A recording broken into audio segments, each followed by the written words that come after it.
Good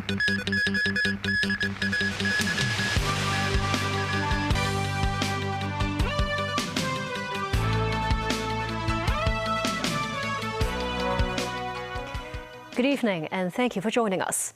The central government announced that the multi-entry Hong Kong visa scheme for Shenzhen residents will resume for the first time since 2015. The measure will allow permit holders to make unlimited 7-day trips to Hong Kong starting on December 1st.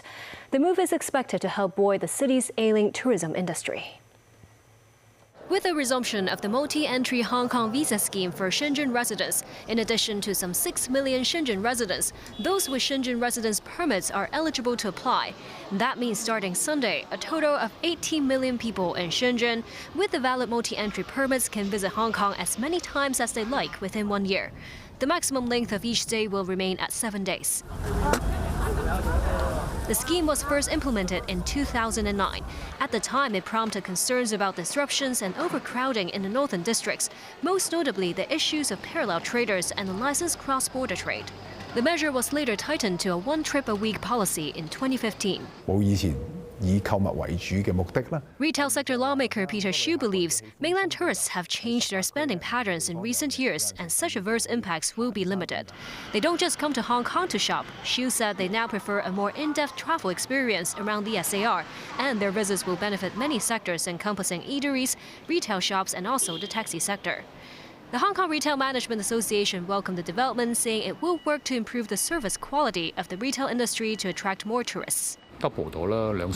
This pharmacy manager said they are expecting sales to double as mainland tourists account for around 20% of their clients. Tourism sector lawmaker Yu Pak Leung said Hong Kong could step up publicity work of its mega events and services in Shenzhen first. Then Shenzhen could help promote Hong Kong as a reputable travel destination throughout the mainland. Chief Executive John Lee expressed his gratitude to Beijing for expediting the policy's implementation. October retail sales in Hong Kong dipped 2.9% year-on-year, but the decline continues to narrow.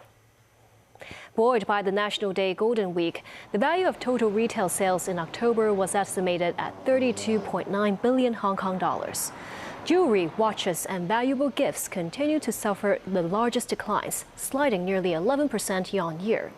Department stores, clothing, footwear, and allied products also dropped nearly 10% for the month. Durable goods, including cars, auto parts, and furniture, saw a 5% rise in sales.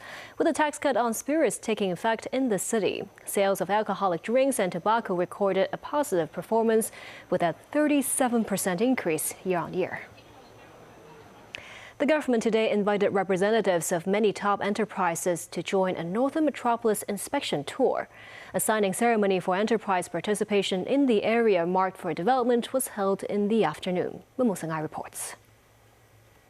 Led by Financial Secretary Paul Chen, the Northern Metropolis inspection tour set off on Friday morning. Senior government officials who attended included Secretary for Development Bernadette Lin. Director of the Central Government's Liaison Office, Jiang Yansheng, was also present. Deputy Chairman of the Sino Group, Wang Wingguan, was there. They visited the Hetao Shenzhen Hong Kong Science and Technology Innovation Cooperation Zone, where officials introduced the planning and development outline for the Northern Metropolis. There were 3 pilot areas of large-scale lamp disposal: Hong Shou Kiu Ha Chun, Fan Nan North, and Shan Tin Technopole. Authorities aim to attract bidders as a way to speed up development of the Northern Metropolis. The group then arrived at Hong Shou Kiu Ha Chun. And around 2:30 p.m., the signing ceremony started with the chief executive's speech. You are here because you believe in Hong Kong, believe in the Northern Metropolis. The Northern Metropolis will become a region that radiates beyond geographical boundaries, requires the efforts and resources of all sectors of our community. The signing section was divided into 2 parts: enterprises who signed up in supporting the development and those who signed for joining relevant projects. Sino Group, New World Development, and CK Asset Holdings were among the companies who signed in support of the project, while Chinese enterprises included China Everbright Group and China Resources Land. Meanwhile, 37 enterprises signed up for joining relevant projects, such as New World Development, MTR, and China Resources Land, involving 32 collaboration agreements that surpassed an investment sum of $10 billion. The government will launch a 3-month exercise in December to invite parties to submit expressions of interest for the 3 pilot areas of large-scale land disposal. Members 9, TVB News. After 27 years on the run, one of the suspected arsonists who set fire to a karaoke bar in Tsim Sha Tsui was reportedly arrested in the mainland. The fire killed 17 people. It's understood the man is 52-year-old Chen Wai-leung, who reportedly has a triad background. He has been sent back to Hong Kong from the mainland. Another man involved in the case, Chan Fok-ching, is still at large and remains on the police's wanted list. In the early morning of January 25th, 1997, a karaoke bar in Pratt Avenue was set ablaze. The arson was believed to be linked to a triad turf war. Police later identified 7 culprits. Among the 5 people arrested, 4 were convicted of murder and given life sentences. The other was sentenced to 11 years imprisonment for manslaughter. Police arrested 47 people on suspicion of violating ordinances related to high-interest loan and debt collection. The youngest suspect is 13 years old.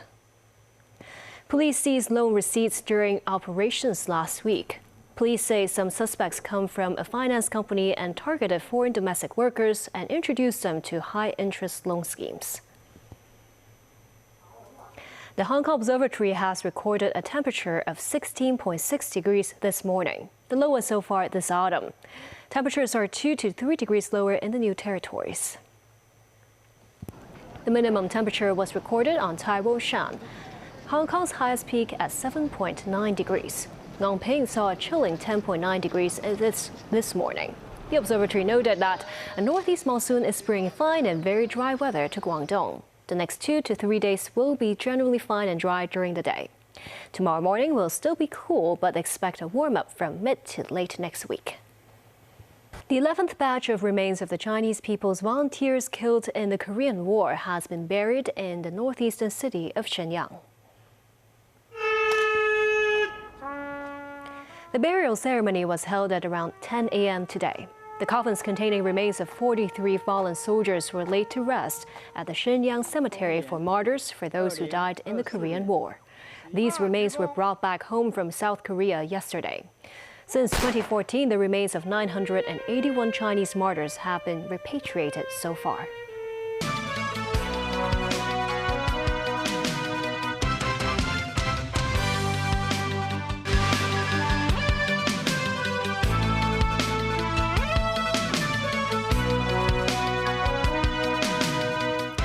Welcome back.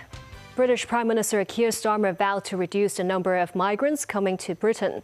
He said he will produce a plan for reform of the points-based immigration system that would put the onus on businesses to train British workers. Starmer's speech came hours after official data showed net migration had reached a record of more than 900,000 in the year ending June 2023. Tracy Furness has more. High levels of immigration have become a hot-button issue in Britain.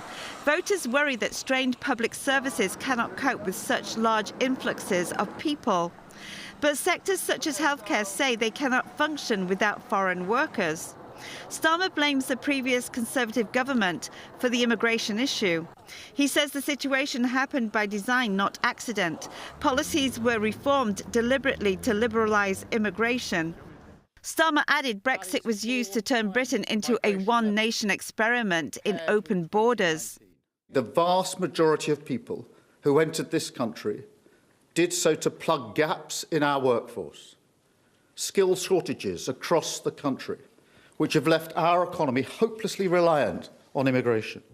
Starmer went on to say that where there is clear evidence of sectors that are over-reliant on immigration, the government will reform the point-based system and make sure that applications for the relevant visa routes, where it's the skilled worker route or the shortage occupation list, will now come with new expectations on training people in the UK for those jobs. If businesses do not play ball, he said, they will be banned from hiring overseas workers. The point-based system was introduced in 2021 by Conservatives following Brexit, assigning points for specific skills and qualifications and only grant visas for those who have enough points. Tracy Furness, TVB News. Vladimir Putin has called U.S. President-elect Donald Trump a clever and experienced leader. The Russian president was speaking during a visit to Kazakhstan. After praising the incoming leader, Putin said he has concerns about Trump's safety after 2 assassination attempts and what he called uncivilized attempts to undermine Trump. He says the American political system has been degraded and is disgusting. Russia's defense minister is visiting North Korea as Andrei Belousov's military continues to target Ukraine energy infrastructure. David Garrett reports. Andrei Belousov held talks with counterpart No Kwang Choi and other military officials across a table adorned with a floral arrangement. South Korea's president met Ukraine's defense minister in recent days. Russia's defense minister receiving a red carpet welcome in North Korea. Their alliance affects the war in Ukraine, with thousands of North Korean troops assisting Russia in its military operation. Belousov received a guard of honor. Soldiers in Pyongyang clapped on a wintry but bright day. Meanwhile, parts of Ukraine were plunged into darkness by Russian attacks. These men getting back to work at a power plant hit by missiles in recent days. Evidence still apparent: shrapnel and twisted metal on the floor. Ukraine says Russia is targeting energy infrastructure as the harsh winter approaches. The workers say they are risking their lives, but they have to keep things running as temperatures plummet. This week, millions in Ukraine were left without power. Rolling blackouts have become a common thing, but every such big attack actually makes it more difficult for the energy system, and people have to cope with longer hours spent in darkness. That's the reason why President Volodymyr Zelensky has been urging Western partners to aid Ukraine with more air defense systems. Snow is already on the ground in central Ukraine, where authorities say a woman was injured and 8 houses damaged by Russian missiles. Ukrainian President Volodymyr Zelensky says Vladimir Putin's missiles are designed to kill and says Russia has no interest in ending the war. David Garrett, TVB News. Back locally, day 99 of Nick's Digital founder Jimmy Lai's national security trial. The former media tycoon continued to take the stand to defend himself at West Kowloon Court. In his testimony, Lai admitted that he wished to use the online influence of UK-based protester Finn Lau, who could form a leadership group to guide and restrict the valiant protesters in the movement. Lau, also known as Mutual Destruction Bro, was said to have many followers on an Hong Kong forum. But Lai denied having given money to Lau and helping him become a political star. Lai said it was often hard to control the valiant protesters, so there should be more than one person in the leadership group. Lai mentioned how he wished U.S. President Donald Trump could have imposed more severe sanctions in his text messages with paralegal Wayland Chan when discussing the national security law. Maryknoll Convent School in Kowloon Town has launched a heritage conservation project for its convent, which is one of the city's declared monuments. The convent was used mainly as a dormitory for nuns and later became a sewing workshop for vestments in the late 1950s and 60s. A hidden attic above the false ceiling of the convent was found during a feasibility study for the structure. A collection of artifacts from the attic, including sewing accessories, historical documents, and old photographs of the building, are now on display under the Heritage Conservation Project funded by the Jockey Club Foundation. Built in 1937, the primary school of Maryknoll School was declared a monument in 2008. The exhibition gallery will make use of VR technologies to create an immersive experience.